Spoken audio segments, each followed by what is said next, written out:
Good morning. सो day 4 कल हम लोग आए हैं यहाँ पे चारखोल में और कल बहुत धूप था। वेदर बहुत अच्छा था। कल रात से ठंड पड़नी शुरू हुई बहुत ज़ोरों शोरों से। हम लोग उसके बाद सोच रहे थे कि बारिश होगा। सुबह सुबह बहुत बारिश हुई, पूरा कोहरा था। यहाँ तक कि सामने वाला पहाड़ खाई भी नहीं दिख रहा था, इतना इतना ज़्यादा फॉग था। तो थोड़ा हम लोग को निकलना भी था क्योंकि हम लोग को नेक्स्ट जो डेस्टिनेशन था हमारा 2 दिन के लिए, नेक्स्ट जो डेस्टिनेशन जाना था उसके लिए हम लोग इंतज़ार कर रहे थे कि वेदर थोड़ा सा साफ़ हो जाए। आप देखिए ये थोड़ा सा बेहतर हो रहा था, सामने वाला पहाड़ भी थोड़ा थोड़ा दिखने में आ रहा था, फॉग हट रहा था, लेकिन ये नज़ारा बहुत खूबसूरत था। जबकि हम लोग बहुत डरे हुए थे। यहाँ से जहाँ हमको जाना है वो पुरानी वो कल वाली रास्ता ही पार करनी थी। अभी अभी जो आपने देखा वो था पुराना मोनेस्ट्री यहाँ का। और ये थोड़ा बारिश थमा है और थोड़ा थोड़ा ये क्लाउड भी, फॉग भी थोड़ा थोड़ा हट रहा है। लेकिन जहाँ तक हम लोगों को जाना है वो कल वाली रास्ता, वो उबड़ खबर रास्ता पार होके, तो उसमें बहुत डर लग रहा था। ये चारकोल हम छोड़ रहे हैं, फिर से वो वाला डरावना रास्ता।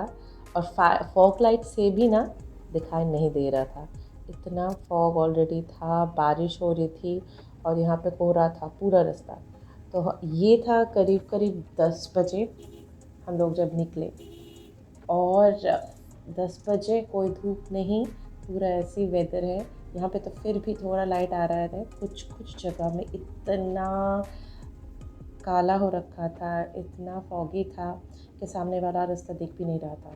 अभी तक कुछ रास्ता थोड़ा अच्छा है क्योंकि कनेक्टेड है वो डेस्टिनेशन से, चारकोल से, लेकिन बीच बीच में जो हम गांव पास करेंगे वो सारे रास्ते बहुत ख़राब है। कहीं कहीं पे जो ऊपर के हिस्सों में बारिश के कारण वो मड गिरता है, वो मेन रोड पे पूरा स्लोपी बना देता है और वहाँ से क्रॉस करना बहुत डेंजरस रहता है। आपके दाहिने तरफ खाई रहता है, लेफ्ट हैंड साइड में वो पहाड़ का हिस्सा जहाँ पे कभी भी लैंडस्लाइड हो सकता है। और लास्ट सितंबर में यहाँ पे बहुत डरावना लैंडस्लाइड हुआ था, जो नॉर्थ बंगाल में आप ब्रिक फॉरेस्ट और इस तरफ चारकोल के तरफ आ रहे हैं उस जगह पे बहुत भयंकर वाला लैंडस्लाइड हुआ था।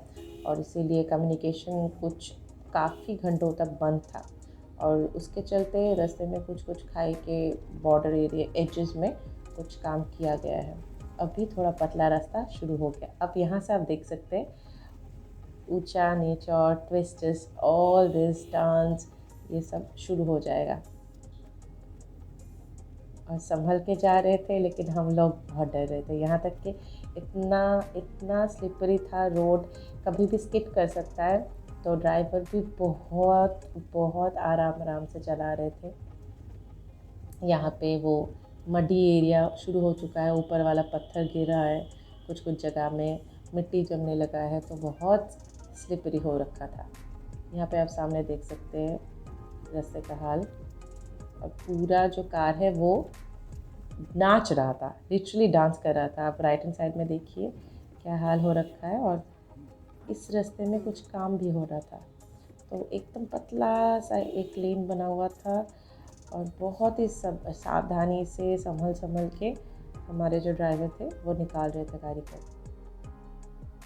यहाँ पे रास्ता थोड़ा ठीक हुआ, ऊबड़ खबर तो है जगह जगह में काफ़ी सारे, लेकिन बहुत पतला रास्ता, बहुत पतला रास्ता।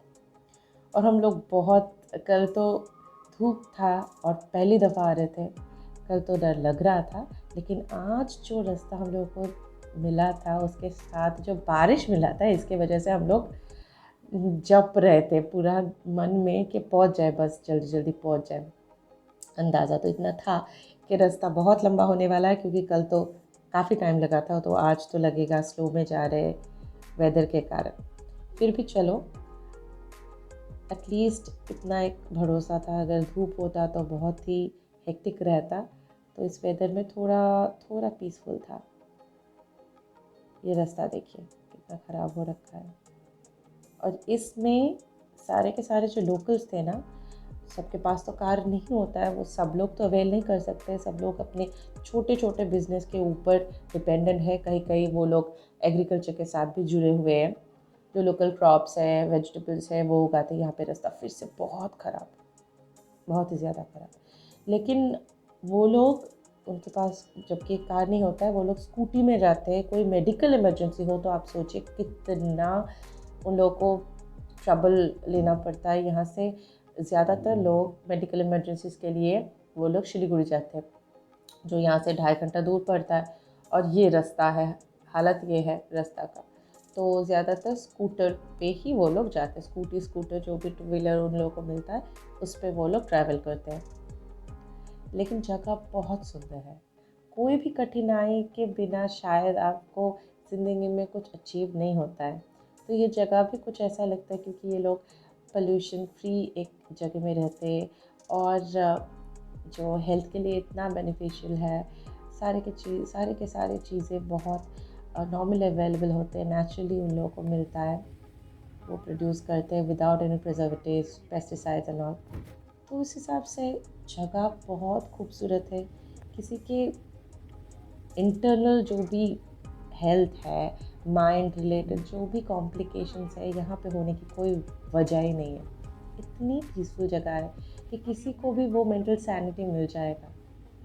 आपको कभी भी डिस्टर्ब फील हो, आप पहाड़ में जाइए। ऐसा नहीं कि नॉर्थ बंगाली, जहाँ भी पहाड़ है और पहाड़ी लोग हैं, छोटे छोटे गांव हैं, ऐसे कुछ जगह है जो पूरे जो बिज़ी लाइफ को, जो crowd locality, city life, city के और सबको दूर लेके जाता है। वो आपको ना पूरा बूट कर देता है, रिबूट कर देता है आपके सिस्टम को। जैसे लगता है आपने रिस्टार्ट मारा है और आपकी सिस्टम पूरा क्लीन हो चुका है। अब आप नए तरीके से कुछ शुरू कर सकते हैं। तो just for refreshing your entire system, rebooting your health and mind both, ये वो जगह है। कल हम लोग व्यू लिए थे, ये एक व्यू पॉइंट है।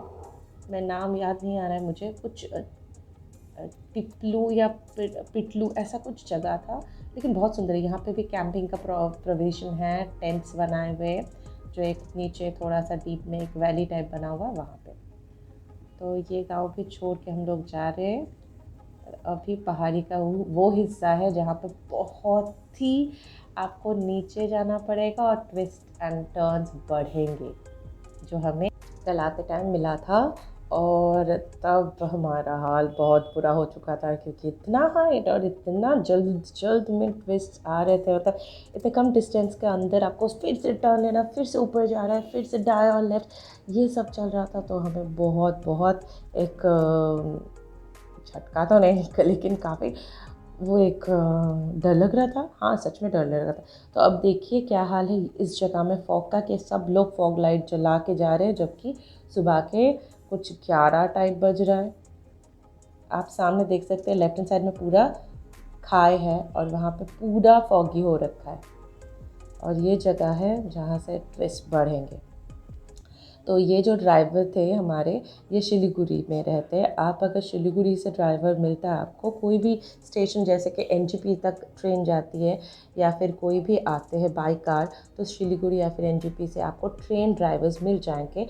लेकिन वहाँ पे क्योंकि बहुत ड्राइवर्स लोकल भी होते हैं, सबको तो बाहर जाना नहीं होता है और एक्सपीरियंस भी नहीं होता है। तो ये अच्छा होगा कि अगर आप जहाँ पे हो सकता है इंटरनेट से या फिर कोई भी पोर्टल से या सर्विस प्रोवाइडर से आप ये होम स्टे या फिर होटल्स बुक करते हैं, वहाँ पे बात कीजिए कि क्या आप गाड़ी भेज सकते हैं।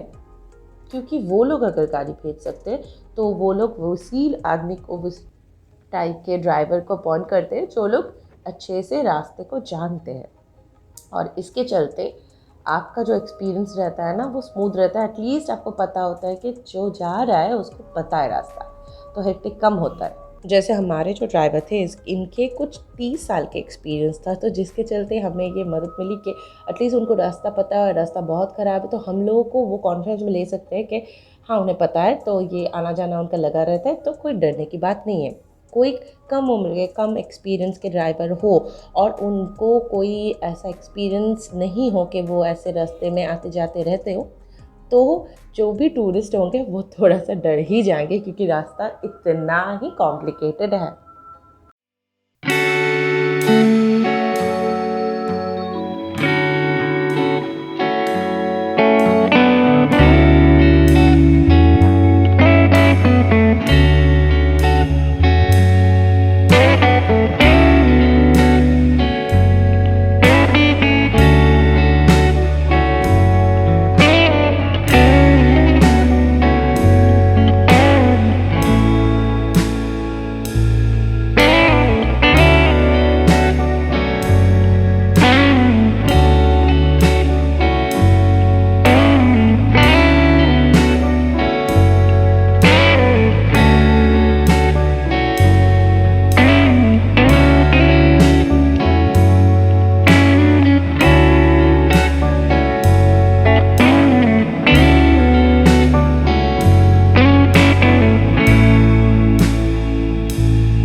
और ये फिर से तिस्ता का व्यू, ब्यूटीफुल। आपको जो नज़ारा यहाँ पे मिलता है, सच में आप ज़िंदगी में भूल नहीं सकते। आप जितने जगह देखेंगे, जितने नए नए ऐसे नेचर के क्लोज जगह देखेंगे, आप शायद ही उन सबको अपने दिमाग से कभी निकाल सकते हैं। जब भी आप कहीं पे बैठेंगे, आप याद करेंगे आपके सुंदर लम्हे जो आपने बिताए थे, ये सारे चीज़ भागे चले आएंगे। और इसी के साथ हम लोग आ गए हैं तिस्ता बैरेज के ऊपर, फिर से back to the same place. और हम यहाँ से निकलते हुए बैरेज को क्रॉस करके फिर से आपको देखने मिलेंगे तिस्ता का वो बहाव जो भरी हुई है अभी यहाँ पे। और नीचे जितना डाउन में जाएंगे, तिस्ता का जो फ्लो है थोड़ा थोड़ा घट जाता है, क्योंकि यहाँ पे तो जो उसका फोर्स है पूरा निकाल लेते। तो आते टाइम मैं यहाँ पे वीडियो नहीं कैप्चर कर पाई, क्योंकि बहुत स्ट्रिक्ट यहाँ पे जो अलर्ट रहते हैं यहाँ के जो सिक्योरिटी सर्विस है। और होना भी चाहिए, हमारे देश के लिए अच्छा है कि ये सारे सिस्टम्स अच्छे तरह से काम करें। यहाँ पे हाइड्रो पावर्स बन रहे हैं, यहाँ पे बहाव थोड़ा थोड़ा कम रहा है तिस्ता का, फिर भी आपको देखने को मिलेगा। देखिए जैसे बहाव कम है, यहाँ पे बीच बीच पे पत्थर और थोड़ा सा चर बोलते हैं हम, जहाँ पे जम जाते हैं गहराई के कम होने की वजह से। और ये हाल है, लेकिन बहुत सुंदर नज़ारा है। जबकि हम लोग अच्छे से इसको मेंटेन नहीं कर पाते, ये सबसे बड़ी प्रॉब्लम हो चुकी है। ये जगह मैंने बहुत ही एक नॉर्मल सी फ़ोन से कैप्चर किया है, not even a great DSLR camera, but ये कॉर्नेशन ब्रिज है जहाँ से आप सिक्किम जाते हैं, जो नॉर्थ बंगाल के साथ सिक्किम को जोड़ती है, दोनों स्टेट को। तो ये वो जॉइंट लाइन है, ये वो बैरेज है, ब्रिज है जिसको अच्छे से कंस्ट्रक्ट किया गया है। अब ये व्यू देखिए, अगर जो मैंने जिस फ़ोन से किया है उसके जगह कोई अच्छा क्वालिटी का कोई फ़ोन से या फिर शायद कैमरे से DSLR से मैं ये कैप्चर करती, तो ये व्यू आपको कुछ फॉरेन टूर्स में जो मिलने वाली व्यू है वैसे ही लगती।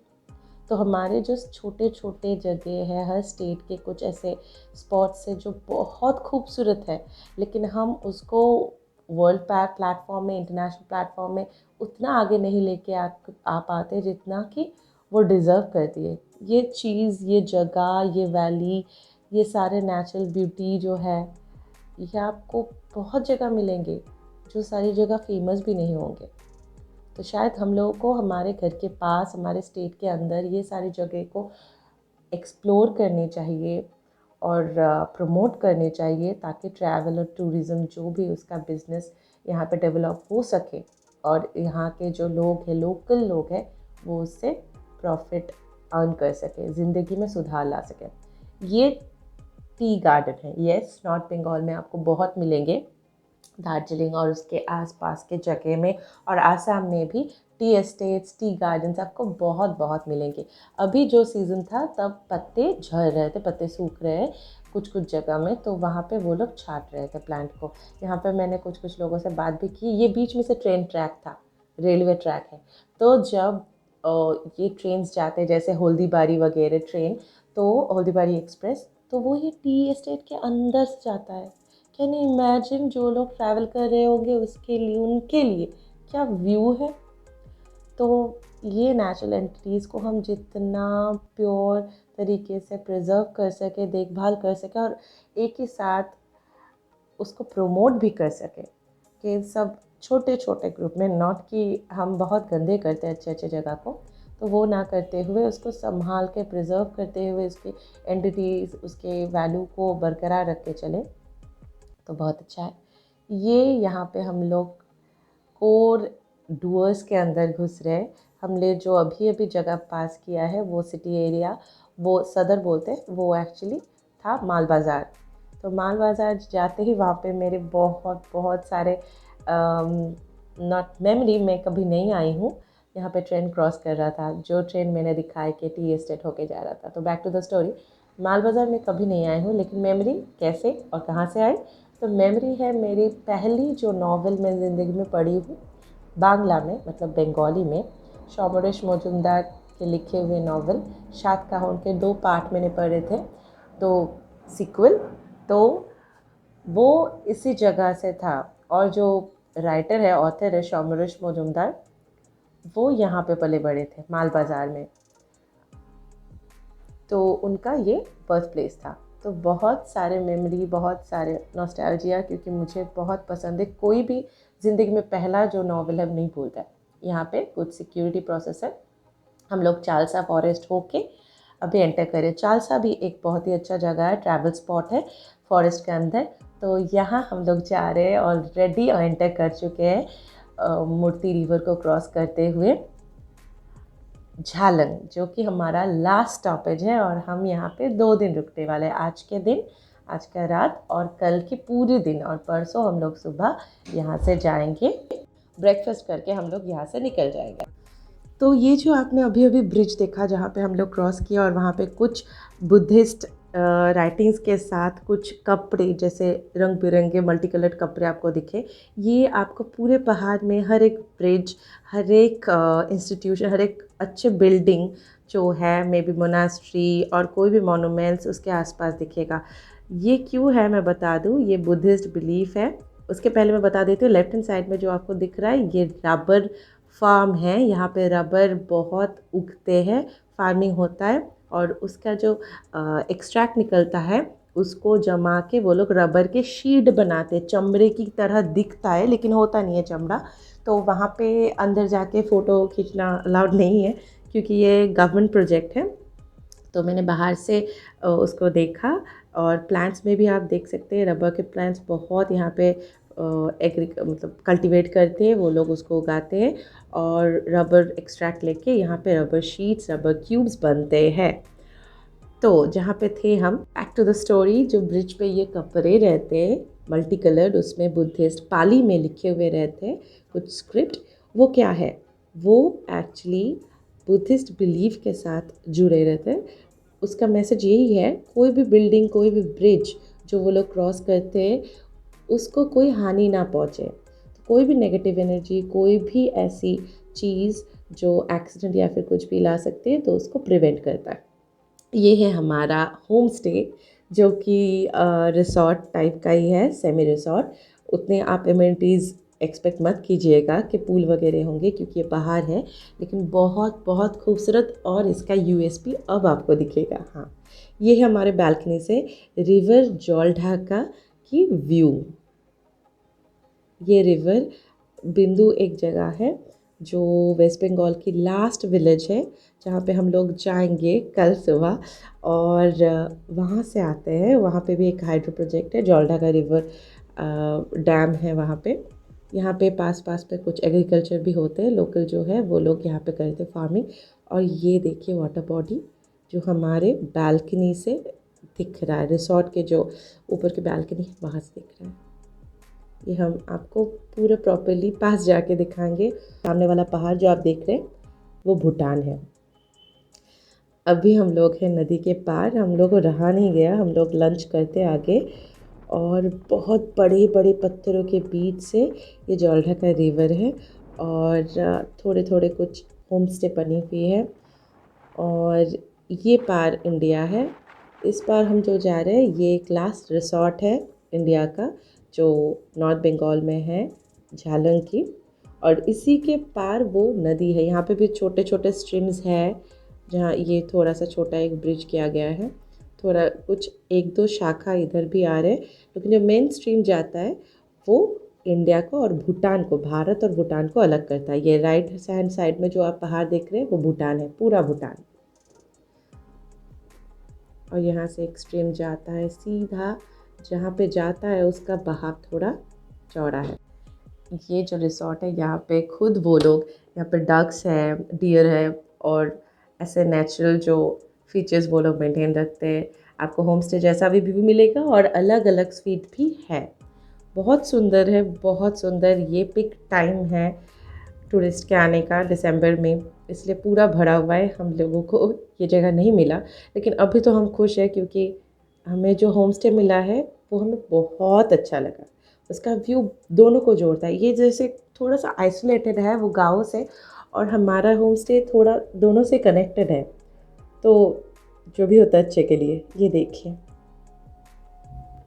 बहुत ही खूबसूरत, बहुत ही खूबसूरत। आई एम वेरी सॉरी कि मेरे उतने एडवांस्ड कुछ भी कैमरा या फिर कुछ, इसलिए मैं आपको उतनी अच्छी तरीके से ये जगह नहीं दिखा पा रही हूँ जितनी कि ये ब्यूटीफुल है, बहुत सुंदर है।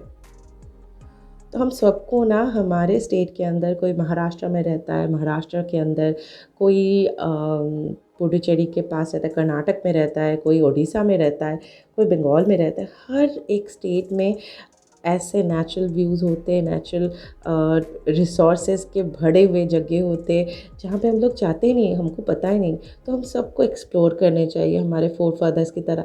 पता नहीं कहाँ में इतना इतना सुंदर कोई जगह मिल जाए कि वहाँ पे आपको लगे कि हर 3 महीने में 2 दिन तो मैं बिता के आऊँ।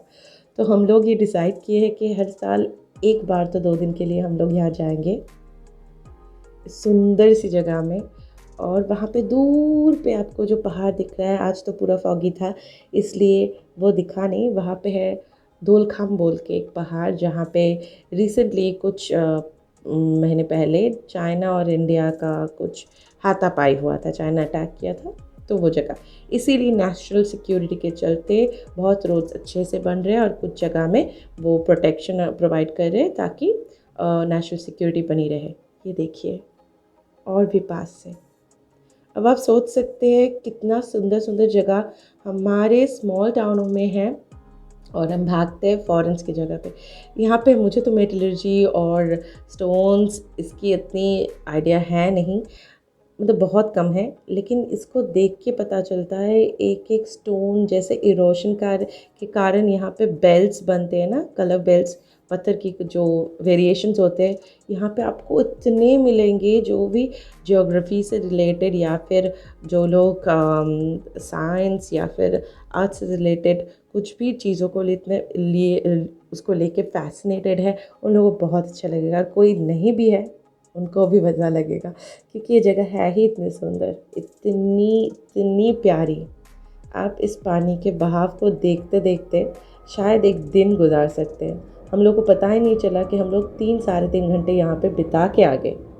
बस ऐसे पानी को देख रहे थे, पहाड़ को देख रहे थे और बस देख रहे थे। और फिर हम लोगों ने शाम के टाइम ये जो गाँव था हम लोग का, ये एक अच्छा, हमें तो बहुत पसंद है। हम लोग पैदल पैदल बहुत घूमते और कोई भी जगह में जाए तो उस जगह के जो आसपास की जगह है, जो शायद टूरिस्ट स्पॉट्स या फिर व्यू पॉइंट्स कंसिडर नहीं होते, लेकिन हम लोग भाते हैं, तो वो जगह हम लोग ज़रूर एक्सप्लोर करते हैं। यहाँ पे जौल ढाका जो रिवर है ये तो बहुत फेमस है, लेकिन झालंग जिस नाम से है उस नदी के ऊपर ये छोटा सा ब्रिज है जिसको कोई इतना महत्व देता नहीं होगा। ये है झालंग रिवर, देख रहे हैं यहाँ पे भी स्ट्रीम बहुत बहुत सुंदर है। यहाँ पे एक स्ट्रीम के ऊपर ना एक टाइम पे मैं जब अचानक से फोकस कर रही थी, एक पंछी बैठा हुआ था, बहुत ब्यूटीफुल था। ये है वहाँ के मोनेस्ट्री। अभी कोविड के चलते अभी भी ये खुला नहीं है, बस जो रिलीजियस गुरुज हैं वो लोग, के मॉन्क्स हैं, वो लोग इसको अंदर से जो भी रिलीजियस वर्क, वो जो भी है रिचुअल्स वो लोग परफॉर्म करें। लेकिन मैंने सुना लोकल से कि ये बहुत सुंदर है, बहुत सुंदर है। ये छोटा है लेकिन बहुत महत्व रखते हैं यहाँ के लोकल लोगों के लिए भी। बहुत खूबसूरत। बैड लक कि हम लोग अंदर नहीं जा पाए, इसको देख नहीं पाए, नहीं तो शायद और भी अच्छा लगता। खैर कोई बात नहीं, अगली टाइम जाएंगे तो ज़रूर देखेंगे। तो यहाँ पे था मोनास्ट्री, इसको छोड़ते हुए हम लोगों ने विलेज की थोड़ी सी सैर की।